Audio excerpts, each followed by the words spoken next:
My name is Arthur Hale. I'm 92 years old, and I don't think I have much time left to say this properly. The house is quiet tonight, quieter than it used to be. Even the refrigerator sounds tired, like it's breathing slower with me. I moved this chair closer to the window because the light falls better here in the evening. It makes the room look almost familiar again. I wasn't planning to record anything. I never liked hearing my own voice, but lately I keep waking up before dawn with the same feeling, like I've forgotten to do something important, not a task. Not a bill or a phone call. Something older than that, something unfinished. So I turned this little recorder on. I don't know who will hear it, maybe no one. That feels about right.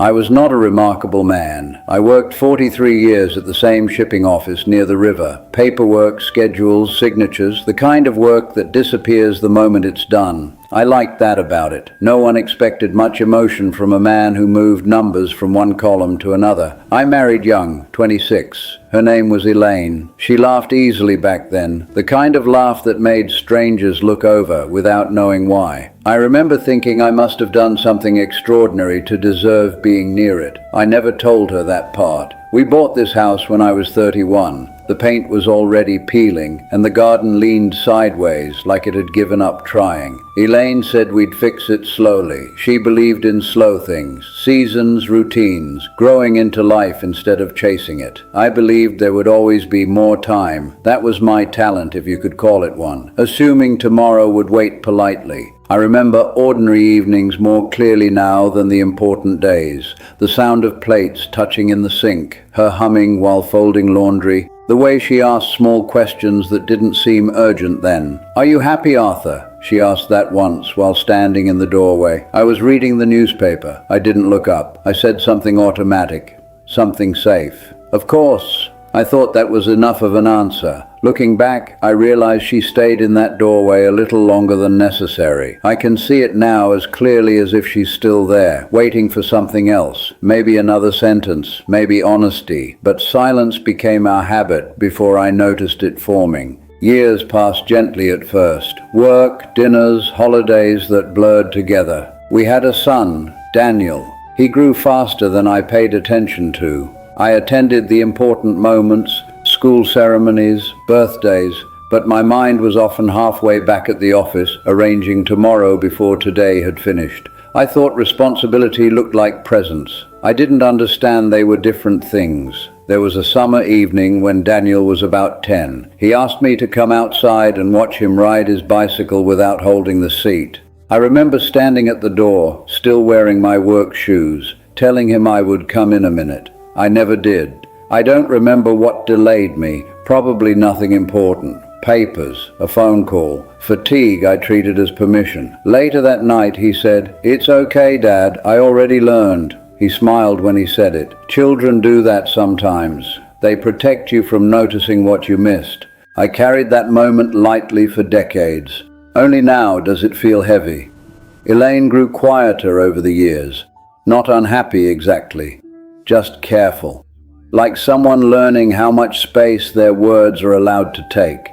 We stopped asking certain questions because answers might require changing something, and changing something felt dangerous when life looked stable from the outside. I told myself love didn't need to be spoken constantly, that providing was enough, that routine meant success. I wasn't cold, just tired. That's what I believed. There was one winter night, I must have been 58, when she sat across from me at the kitchen table long after dinner. Snow falling outside, slow and steady. She kept turning her wedding ring around her finger. She said very softly, "Do you ever feel like we missed something?" I laughed a little, not cruelly, just confused. I said, "Missed what? We did everything right." She nodded. That was all. I thought the conversation ended there. Now I think it might have been the most honest moment of our marriage, and I walked past it without even slowing down. Time has a strange way of hiding consequences. Nothing breaks immediately. Days continue, meals happen, birthdays arrive on schedule. You assume everything is intact because nothing has collapsed yet, but something was already leaving us, quietly, patiently. I didn't notice when she stopped humming in the kitchen. I didn't notice when Daniel started calling less often after moving away. I didn't notice how silence can grow thicker year by year until it fills every corner of a house. The truth is, nothing dramatic happened. No betrayal, no shouting, just distance assembling itself from thousands of small moments that seemed harmless at the time. And I kept believing there would be a better day to say the things that felt awkward, a calmer evening, a future version of myself who knew how to speak honestly. That man never arrived. The first real interruption came when Elaine got sick. Not suddenly, slowly enough that denial could keep up. Doctor visits, polite reassurances, medications lined neatly beside the sink. She handled it with the same quiet patience she gave everything else. One afternoon, while I was helping her into bed, she looked at me in a way I hadn't seen in years. Direct, almost curious, as if she was trying to memorize my face. I remember feeling uncomfortable under that gaze. I made a joke, adjusted the blanket, asked if she needed water, anything to move past the stillness. I didn't understand that she was already somewhere I couldn't follow, and there was something she wanted from me then. Something simple. Something I still struggle to name. I think that was the moment when time finally stopped pretending. I'm all right. I just needed to sit quietly for a while. At my age, memories don't arrive in order. They come the way light slips through curtains, uneven, soft at the edges. Some things I forgot for years now feel closer than yesterday. When Elaine became weaker, the house changed its rhythm. Mornings started later. Meals became smaller. The television stayed on longer, not because we were watching it, but because silence felt heavier when it was complete. I remember the sound of her breathing at night. I used to lie awake, counting the pauses between each one. Not out of fear at first, more like disbelief. As if illness were a temporary visitor that would eventually apologize and leave. People said kind things when they visited. They spoke to me in calm voices, as though I were already preparing for something. I nodded a lot. I said we were managing fine. I truly believed we were. One evening she asked me to sit beside her instead of across the room. That alone felt unusual. We had spent years sitting separately without noticing the distance. Her hand felt lighter when I held it. Not fragile exactly, just quieter, like it no longer argued with the world. She said my name slowly, Arthur. The way she said it made me realize how rarely I had heard it from her lately. Not Hon, not could you, not will you, just my name. She asked if I remembered the first apartment we lived in, the one above the bakery that smelled like warm bread every morning. I laughed and said yes, of course. We talked about the crooked stairs, the broken heater, the way we used to eat dinner on the floor because we couldn't afford a table yet. She smiled while listening, but there was something else behind it, a kind of searching. Then she said very gently, "You used to talk so much back then." I didn't know what to say to that. I shrugged, said life gets busy. She nodded again. That nod, I see it often now. It was an agreement. It was acceptance. A few days later, Daniel came to visit. He stood at the foot of her bed, taller than I remembered, speaking carefully as if every word might disturb something delicate. When he left, he hugged me longer than usual. He said, "Dad, you should sit with her more." I told him I already did, but I realized now he meant something different. The night before she died was very ordinary. No dramatic speeches, no final revelations. She slept most of the evening. I sat in the chair beside her, reading an old magazine, pretending normalcy could hold everything together. At one point she woke and looked toward me. Her voice was barely there.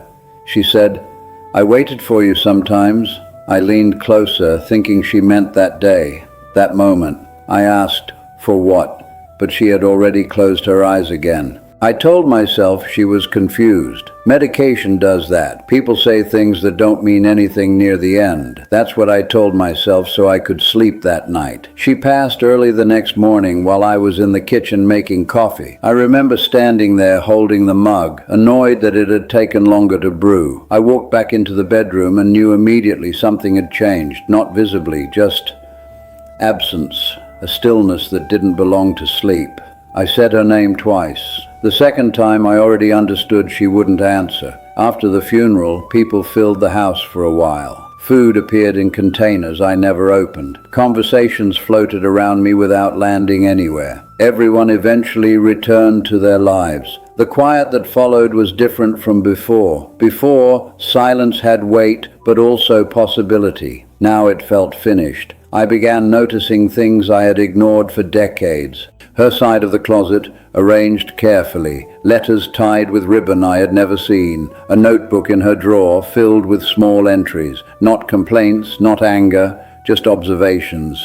Weather, Daniel's childhood moments, thoughts she never said aloud. There were pages where she wrote about waiting for conversations that never happened. Even writing that feels strange. I still don't fully understand what she needed, only that she needed more of me than I ever learned to give. I sat on the bedroom floor for a long time holding that notebook, not crying, just realizing that nothing I had done was cruel, nothing dramatic had broken us, and yet something essential had slowly disappeared while I was busy believing everything was fine. That realization arrived too late to change anything. Daniel calls sometimes. We speak politely, carefully. There's kindness between us, but also a distance I recognize now. I hear myself repeating the same patterns. Short answers, safe topics, endings that come too quickly. Sometimes after we hang up, I sit with the phone in my hand and wonder when silence became easier than closeness. Years have passed since Elaine died. The calendar insists on moving forward, even when your heart stays somewhere else. And lately, I've started understanding what she meant when she said she waited.